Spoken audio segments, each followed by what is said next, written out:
It is non-small cell lung cancer. It started out as stage 3, and the next 3 times have been stage 4. It was on a Friday. My wife and my younger son, and my oldest son was there. And I still had cancer. When I woke up that day, I was told that I had stage 4 colon cancer. And stage 4 means it's metastasized to another organ in your body. So it moved from my colon to my lungs.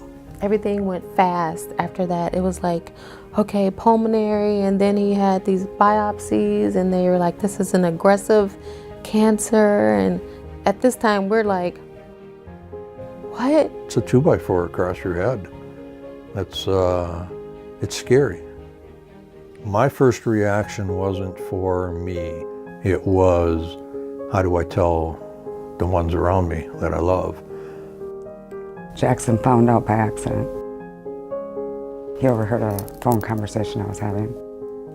And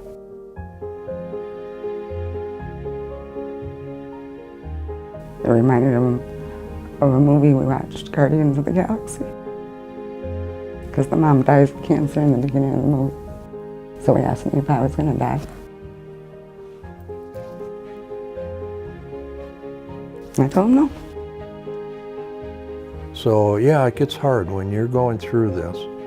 You are experiencing not only all the pains of what you're going through, it's this extracurricular, that I would call it. I had to focus on trying to get healthy. It's a hard conversation, and I think that the scariest part is that they have cancer, and that's hard enough to wrap your head around it. But then you add the insurance piece and the cost. I developed blood clots, and a byproduct of that is now you have to thin your blood. When Tom needed help, we didn't have the pharmacy fund established yet. So I was doing a needle in the belly every night. That particular drug did not have any assistance programs around it. So no external foundations, no copay cards, no free drug programs. I needed it. In order to stay alive, I needed that. For a month's supply of shots for him was like $1,700. And now it's at a point, can't work anymore. And I'm on my 3rd round, and my body's very beat up. You know, everyone has this misconception that, oh, you have insurance. You don't really have to pay that much, you have insurance. There are customers who have a copay of, $300, $2,000, $3,000 a month. If you take that on, well, you're not driving your car, you're not heating your house, you are paying for your bills, and that's it. That's the reality, is if I can't afford it, then something's got to give. And what is that? Do I fall behind on my rent? Do I sell my home? Unless you've been in that position, I mean, you can see bankruptcy hanging right there. You're on the cliff. That was one of those times that the pharmacy fund could have made a huge difference. We've sat down with Tori on more than one occasion, and what resulted from that was, we're going home, we're going to go to our home. It's not going to be another mortgage, it's not going to be